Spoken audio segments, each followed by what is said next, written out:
further ado, I'd just like to firstly thank our sponsors for this YPImbizo, who are Aon. Aon is a gold sponsor, and MedTech Engineers and SKI Civil and Structural Engineers, who are our silver sponsors, who without them, this YPImbizo would not be a success. We also have our standing sponsors for the YPF. I don't have all their names, but I'd just like to acknowledge our sponsors to say thank you to them for their continued support to the YPF throughout the years. So without further ado, I'd just like to introduce our first speaker, Ms. Renee Peterson, who is a self-motivated civil technologist specializing in traffic and transportation engineering. She's currently employed by SMEC South Africa and is based in the Cape Town office. She holds a master's in civil engineering from Stellenbosch University and has over 7 years experience in construction, project management, and more recently design. Renee is passionate about developing and empowering young professionals. So over to you, Renee, for this first session. Thank you, Amanda. Good afternoon, everybody, and thank you, Amanda, for that introduction.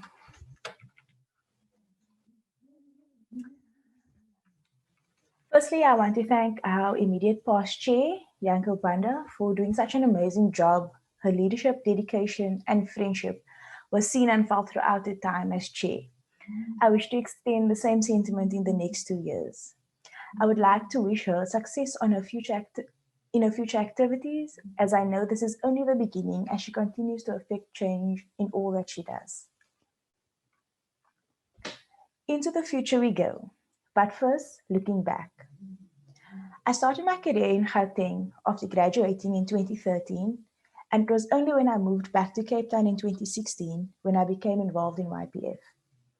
My journey started when I was nominated to represent the company I worked for at CISA YPF. Everything was new, and I had to step up and step into the role.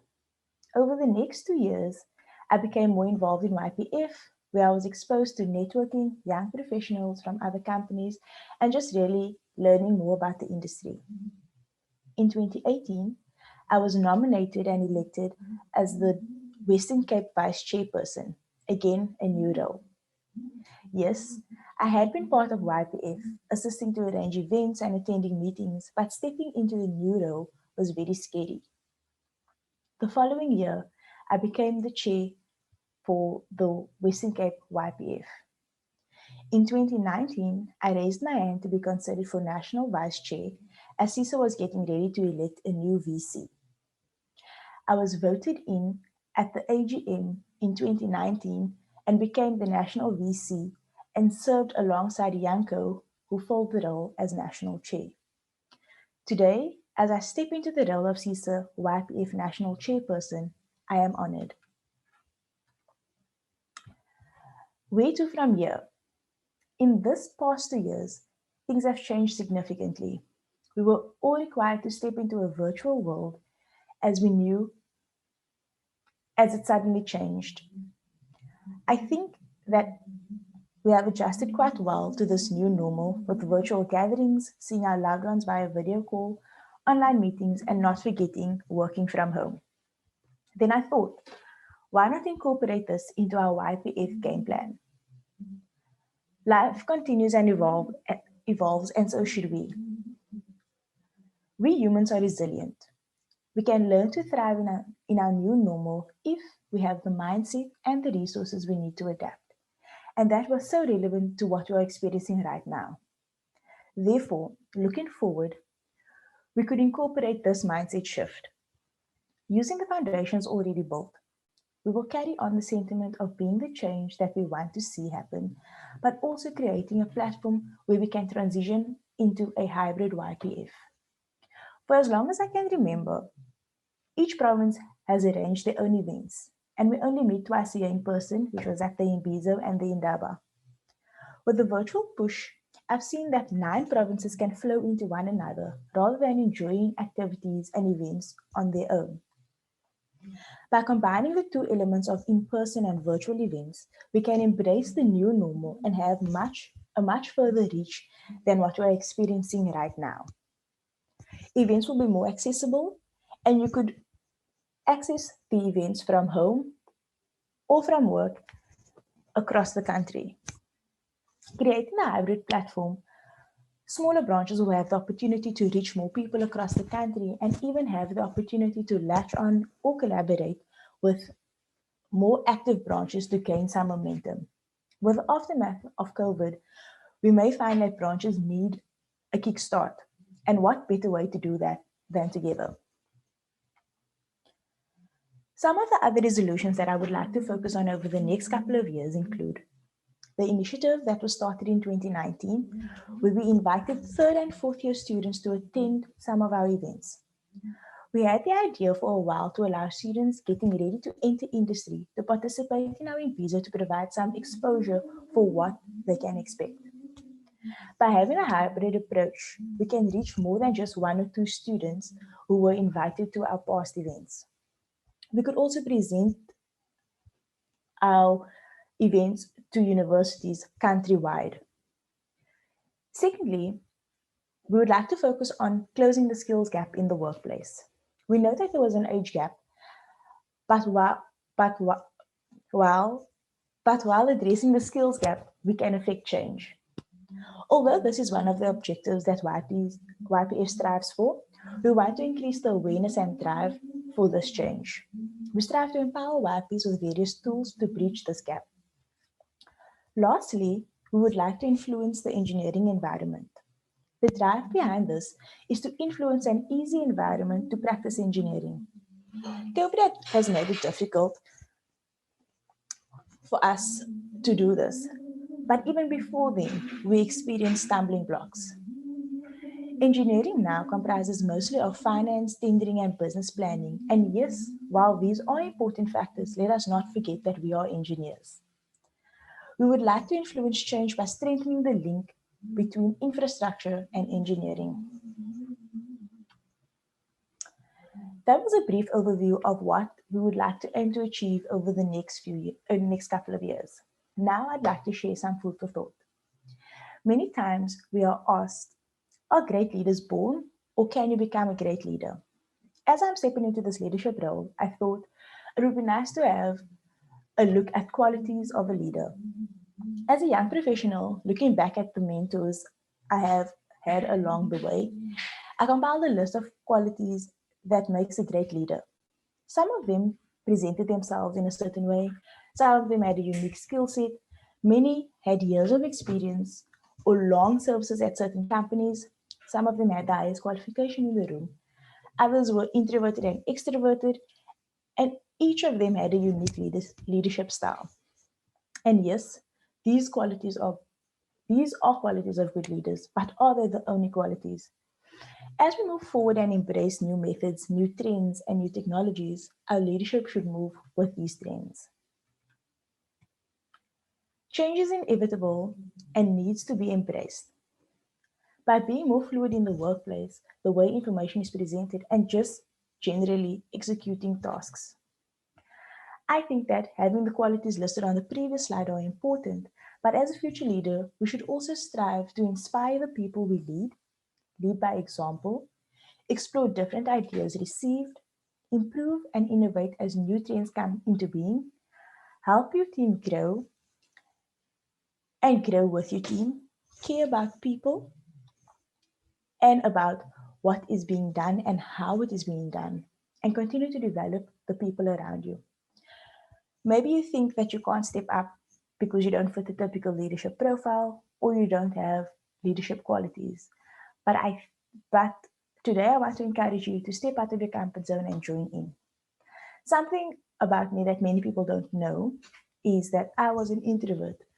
And although I love participating in activities, I was never the one to step up, step forward, and suggest things. Volunteering as a YP has really opened my world. I am exposed to networking opportunities that I never thought possible.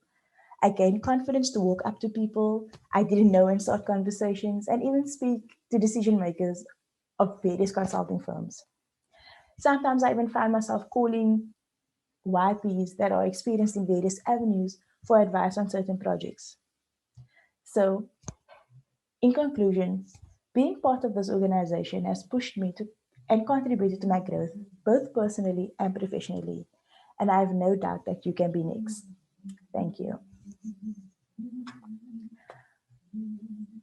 Before I hand over to our next speaker, I would like to thank our sponsors, Medtech Engineering, Aon, and Sky Engineering.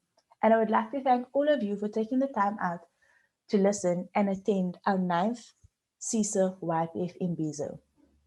Now, I would like to introduce our Managing CISA Vice President, Engineer Olu Shalaudu, who will be our next speaker.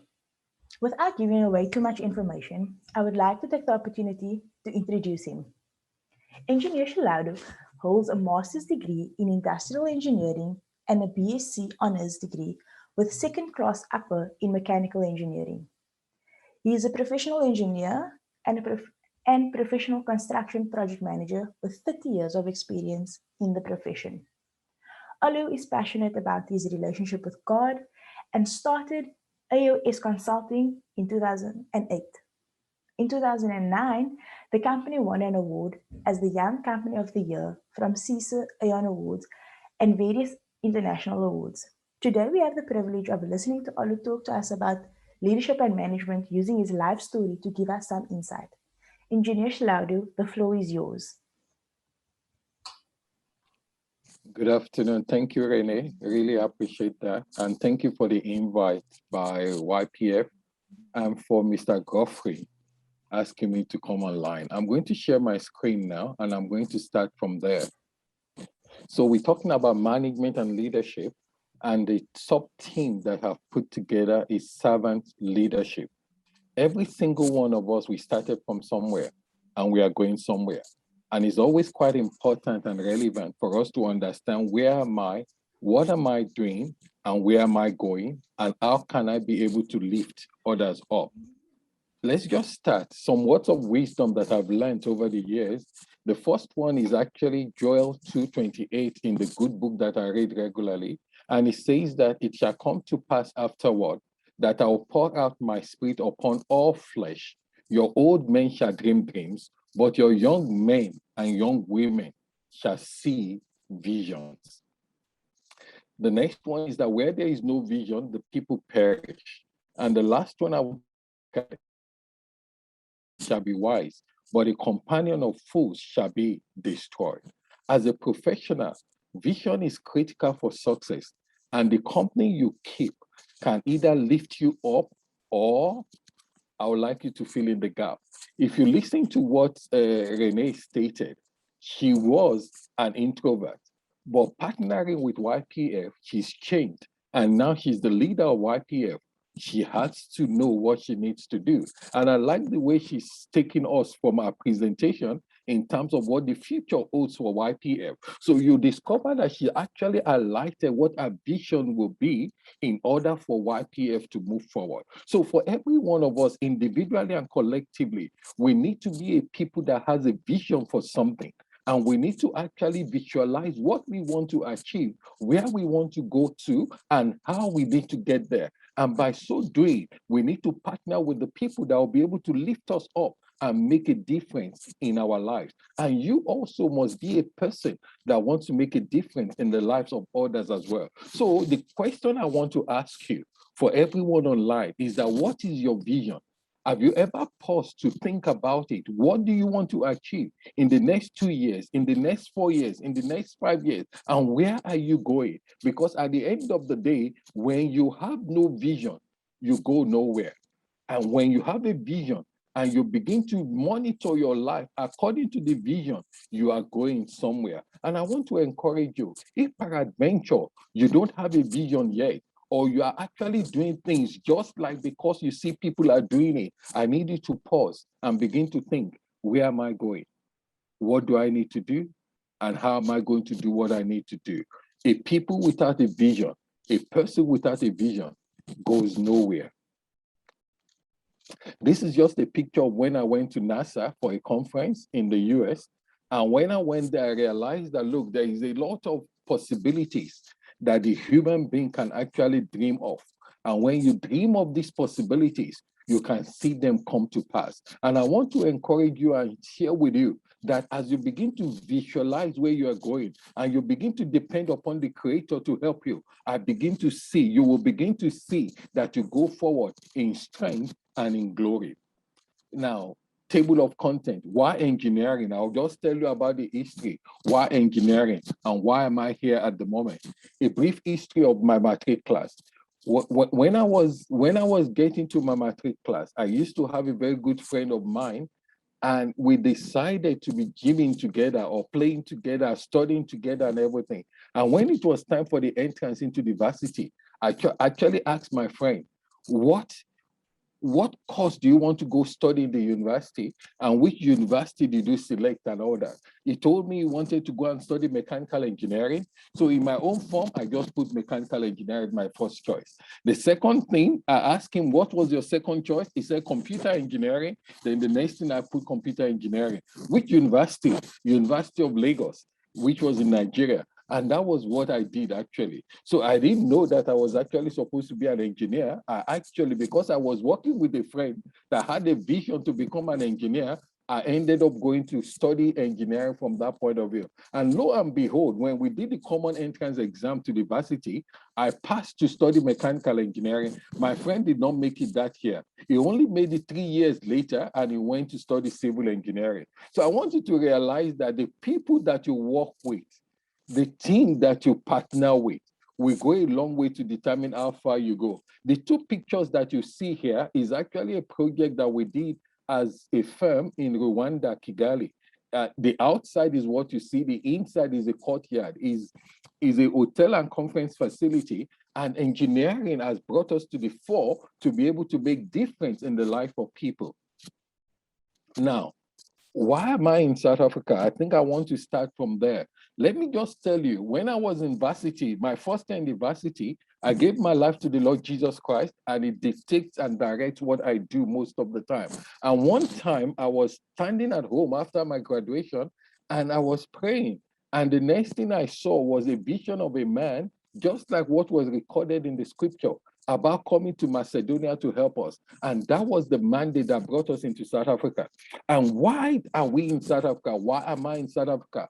A purpose to make a difference and to change the landscape of the country based on the plan and purpose of God, using our profession, a marketplace with kingdom mindset. What I've seen in our industry is that, I don't know whether it's happened to you, if you don't attend a site meeting, every problem that is happening on site is actually you that has caused it because you are not there. So it becomes a rat race even within our industry, and you must be able to stand out. So our own purpose of starting AOS Consulting and doing what we are doing is to make a difference. This is not a rat race. In fact, someone said, if you are running the rat race, after you have won, you are still a rat. Unfortunately, that is not what we are called to do. Every single one of us with a vision, we have a purpose to make a difference in our life. And for the YPF, you have a very, very, very wonderful future before you. And it becomes very necessary for you to begin to identify this future that is so bright. What am I going to do about it? And what steps am I taking now so that the future will be brighter for those that are coming behind me? So I'm going to challenge you as you go along, begin to think along that line. What mandate do you have? What spheres of influence do you want to influence? What change do you want to see? You are not waiting for someone else to make the change. Why not be the change that you want to see in the profession that you find yourselves in? Let's start. When I came into South Africa, I was staying in Hebrew, and I was actually living in I was working in Braamfontein. And the first project I did in South Africa was actually the AXA offices in Johannesburg. One of the key things I learned while I stayed in Hebrew is actually persistence and safety as well. And I want to encourage you that we should not despise the day of little beginnings.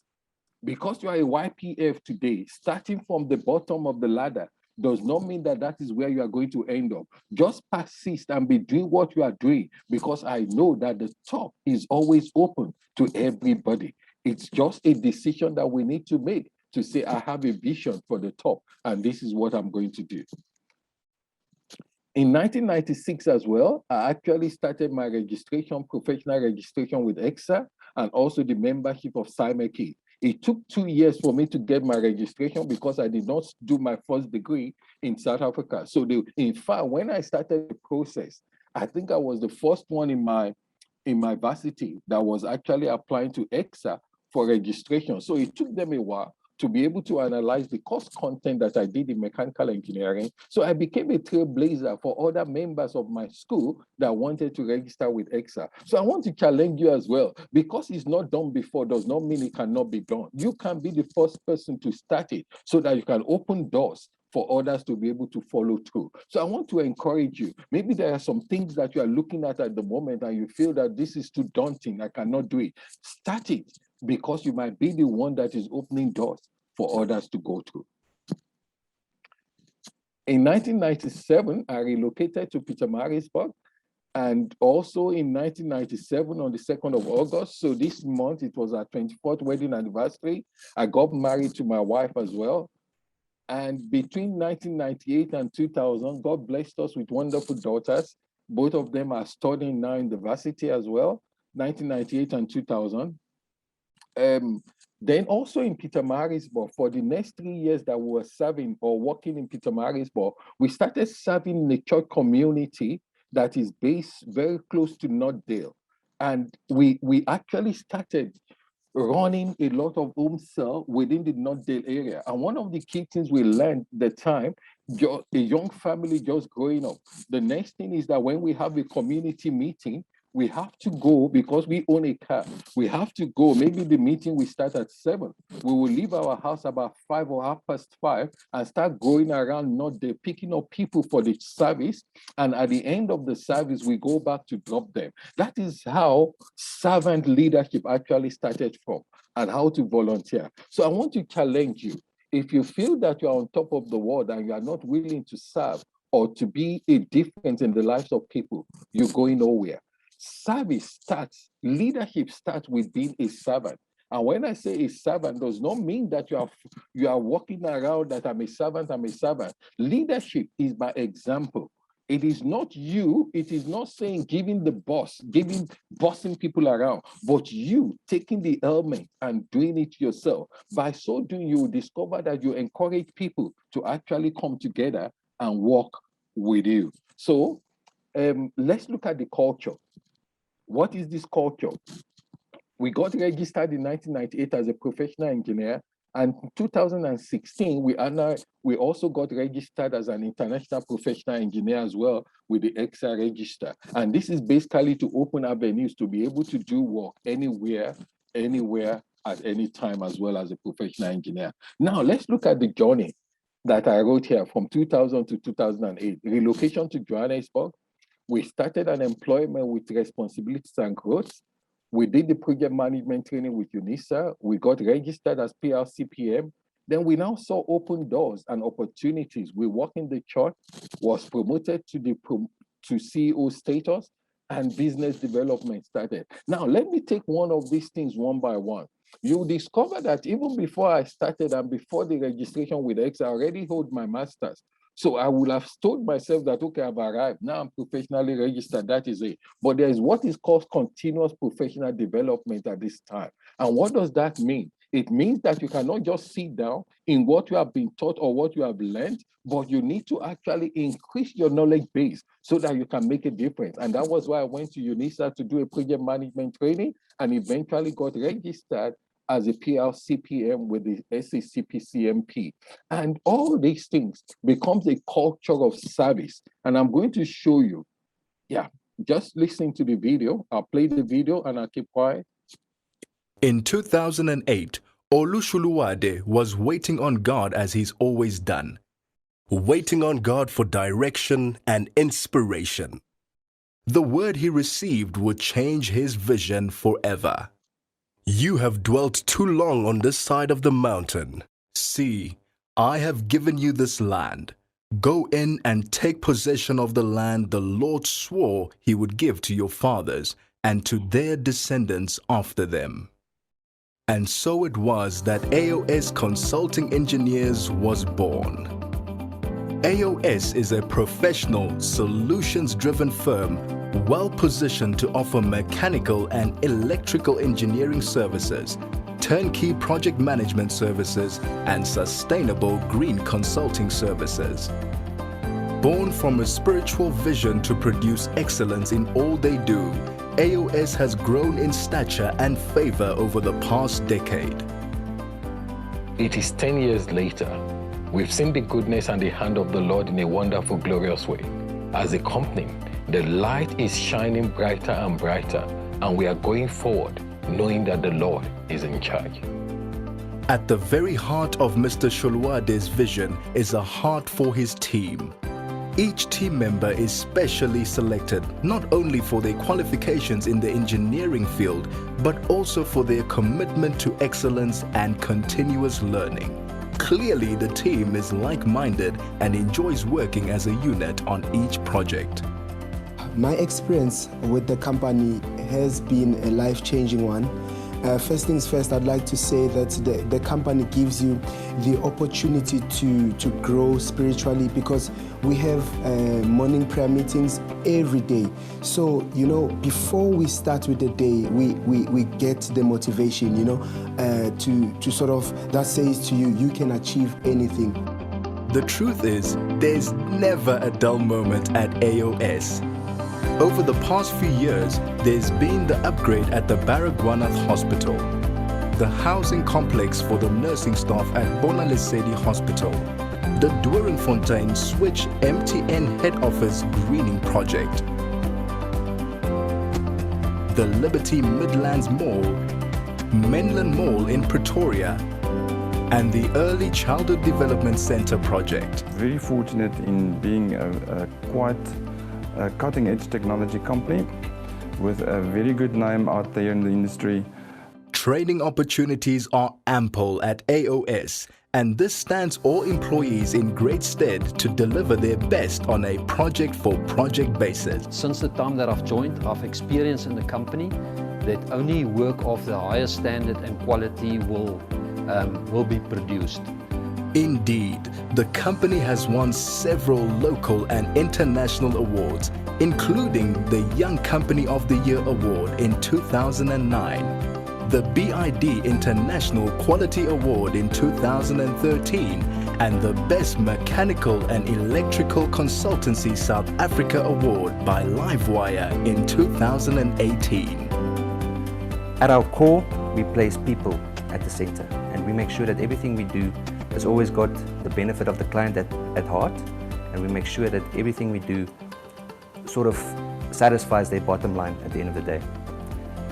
So what does the future bode for this dynamic, diverse engineering firm? The first 10 years is nothing compared to the next 10 years. We believe God and we trust Him for wonderful, glorious things to happen. Let us do much together. Experience the AOS difference today. Now, what are the opportunities? And this is now talking to you as YPF and everyone online. The first one I want you to realize, the scripture says that seest thou a man that is diligent in his business, he shall stand before kings, he shall not stand before mean men. What does that mean? Diligence. Whatever you do, be diligent at what you do. Be diligent in your service to someone. If you are working for someone now, don't begin to say they don't pay me to do this. I'm not doing it. Be diligent at it, because it might be a training ground for your own promotion. So be careful in terms of what you do with someone else's opportunity. Do it well, because your promotion is actually around the corner. The next thing also that we picked up from our side, since we came into South Africa, is that we started working on the data center, and we actually partner up with Uptime Institute in the US. And down the line, working with Uptime and a relationship with them, we wrote a lot of the exams through them that we became an ATD expert. And I was the first one in the world to actually have that qualification at the time. I got it in 2018. So what I want to tell you to realize is that don't sit still. Be diligent in what you do. attend conferences, do whatever you need to do. And there's a lot of things online that you can learn now and not waste your time or your data on someone else. What I learned, the last statement I have on this slide, no limits, faithfully serving in your position.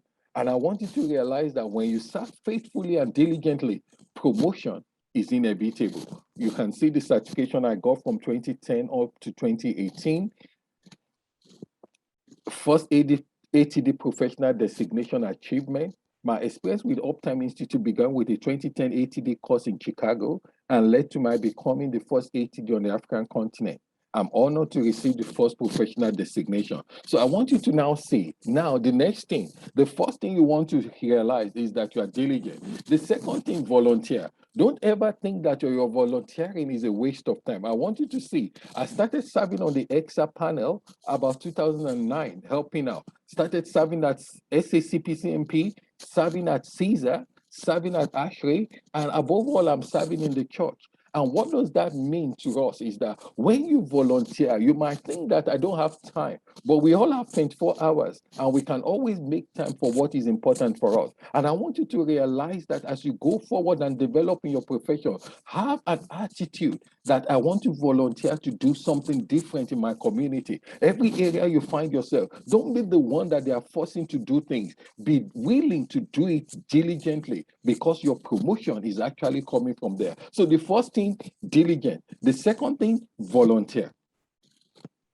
And I'm showing some projects, some photos of projects that we've done over the years as well. This is a project that we just completed in Gaborone, Botswana. And we actually went for a presentation, South Turning, and the vice president of Botswana was there, and we had to give a speech as well. So what I'm saying in essence, that scripture that says that if you see a man that is diligent in his business, he shall stand before kings. It means that your diligence will promote you to stand before people that matters. And I want to encourage you, what are you doing with your time at the moment? Where you are working at the moment, what you are doing at the moment? Are you doing it because, yes, I'm going to get income, and if they don't pay me, I'm not doing it? Never think about the money. Think about the diligence and the action, because you're doing it will bring about promotion for you. The various projects we've done as well, one of the key things we need you to realize is that for everything you put your hands on, do it with diligence and with excellence. Don't be a person that says that, okay, I'm going to do a mediocre thing and expect your promotion. No, it won't happen. When you do it well, with diligence and excellence, you will be promoted. People will look after you. So if there's anything you are going to learn from this presentation today, not only servant leadership, be the person that will tell yourself, I am excellent and I'm going to deliver this thing excellently well. So I want to challenge you. If peradventure, up till now, you've been doing your things to say, I'm just getting by. Let me just do it. Let me just do this thing and leave it as is. You don't want to go the extra mile. It becomes very difficult for your employer or your bosses or your friends to start looking for you, because they will know that if they give it to him, he or she will just do just the barest minimum. People are not looking for just the barest minimum. They are looking for outstanding. Are you that outstanding person? What vision do you have for your life? Excellence or mediocrity? Various projects, various awards that we've won as a company over the years, and we really thank God for that and all that. But what I want you to look at here, what is your outlook? Outlook. The first thing we talk about, diligence. Diligence. When they are diligently doing what you need to do. Your language. You know, when I put this down about language, it becomes very important for us to understand, what do I mean by language? You know, we get influenced by the people we work with, the people we talk to. Sometimes we pick up the language that people are saying. Sometimes the language might not be encouraging. The language might be demeaning, and it can also be discouraging. So I want you to begin to pay attention to the language that you speak. The language that you speak. Are you speaking language of progress, or forward looking, or you are always looking back behind your shoulder? I want to challenge you. Your language matters. Maintaining a relationship. You must not be a person that you want to step on people in order for you to get ahead. Just make sure the relationship you keep might go a long way to actually determine a lot of things in your future. So the Bible declares that whosoever walks with the wise will become wise. So work with the wise and maintain relationship. Go the extra mile.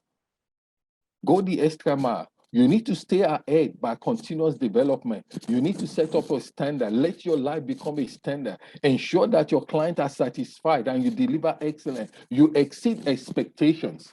Not just do expectations, exceed expectations so that they can always look out for you. Lessons learned that I've learned over the years in terms of my engineering profession and service. You need to take action. You need to fulfill mandate. If there is anything, you need to lift others up. You need to lift others up. In other words, when you are up, when you begin to lift others up, you begin to see that you are going up and up and up again. But if you are the type that you don't want to lift others up and you just want to do your own thing and all that, it becomes an issue. Be a man or a woman that says that my brother, my sister, this fellow engineer, this fellow YPF, I want to see that is professionally registered. I want to see this one is actually progressing and all that. And mentor people. Don't take offense. You must stand out and not conform. You know what? That is actually quite interesting that you stand out. If you are doing your own thing because every other person is doing it, you are conforming. But when you decide to stand out, you look for problems that you want to become a solution to, begin to do it. So what are you going to do going forward? Are you going to just sit down and say, well, I don't care, let me do the barest minimum? Or are you going to arise with strength and with vision and do what you need to do? I want to challenge you. When you do that, you are going forward in strength and in grace. And let's hear the conclusion of the matter. Remember now that created in the days of your youth. Why the evil days come not, nor the years draw near when thou shalt say, I have no pleasure in them. Let us hear the conclusion of the matter. Fear God, keep his commandment, for this is the whole duty of man. As a professional, having the correct foundation and a lasting one secures an effective and eternal reward. I want to challenge you. When you become a servant leader, when you begin to lift others up, when you begin to be interested in the welfare of others, be rest assured, you will be lifted up. Have a vision and begin to pursue the vision.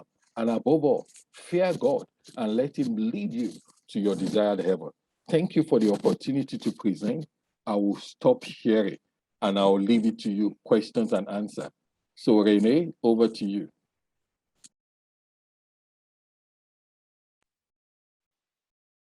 Thank you, Olu, for your wonderful presentation. I'll be taking over as the session moderator. Firstly, I want to say thank you to Renee for your incoming chairperson presentation. We wish you all the best for your term. The current status quo has definitely opened up opportunities for you and your committee to be innovative and really think out of the box while still driving our YPF objectives. I'm sure you'll do a sterling job as the chairperson of YPF. Engineer Olu, to see your journey and your progress and success with AOS engineers is so inspiring. So we just, your presentation was just mind-blowing. Thank you so much for that. So I'm going to start with opening up the questions and answers. And I will ask a question to Engineer Olu first. It's a two-part question. For the young engineers, you've said in your presentation to be diligent, and you also spoke about standing out and not conforming. So can you elaborate for us on the young engineer who wants to become a specialist? So how do you go about on becoming a specialist? And then secondly, what is your firm's approach regarding the involvement of women engineers? And how are you ensuring diversity and inclusion at AOS Consulting? Thank you for that question. I think let's start about standing out and specialists. Let me tell you about my journey entering into a data center, for instance. We got an appointment as a firm for the first data center to do in 2000 and I think it was 2008 or something when we actually started the firm. And when I went for a project meeting, everybody started talking about tier 3, tier 4, tier 2, tier 1. And believe you me, I didn't have a clue what they were talking about, but I kept quiet. And at the end of the meeting, I went to one of the engineers to say, what do you mean by tier this, tier that, tier that? And the statement was that, no, it's Uptime Institute. That night, I got home and I Googled Uptime Institute, downloaded their white paper and started studying it. And eventually in 2010, it landed me to go and do a course on data center and all that. And that has opened up a wonderful avenue for us. So the first key I want you to realize is that when you say you want to stand out or do something, pay attention to gems or discussions that goes on in a meeting. When you pay attention to them, you now begin to tell yourself, okay, what can I do to better myself based on this? At the time, we never knew that people will be working from home. We never knew that this is going to happen. And the amount of data center that is going on at the moment is actually quite extraordinary. And this is one thing that I prepared in 2010 that I didn't know is going to happen in 2020. So what I'm telling you is that when you go for a meeting or you listen to something, pay attention to gems and begin to pick them up and see how you can explore them. By so doing, you stand out and you make a difference. In terms of women in engineering, that is a good question, Miss Amanda. And we are hoping that we'll be able to see, because of the nature of our business, because mechanical engineering, you have very few women in mechanical engineering, and we are open to change the narrative. So what we are doing now is that we're going to University of Pretoria and other institutions asking for people, fresh graduates, to actually submit their CV so that we can look at them and begin to monitor them and actually lead them in the path that we are in so that they can also make a difference in whatever they do. So I hope I've answered your question from there. Thank you very much, Engineer Sholwade. You have answered my question.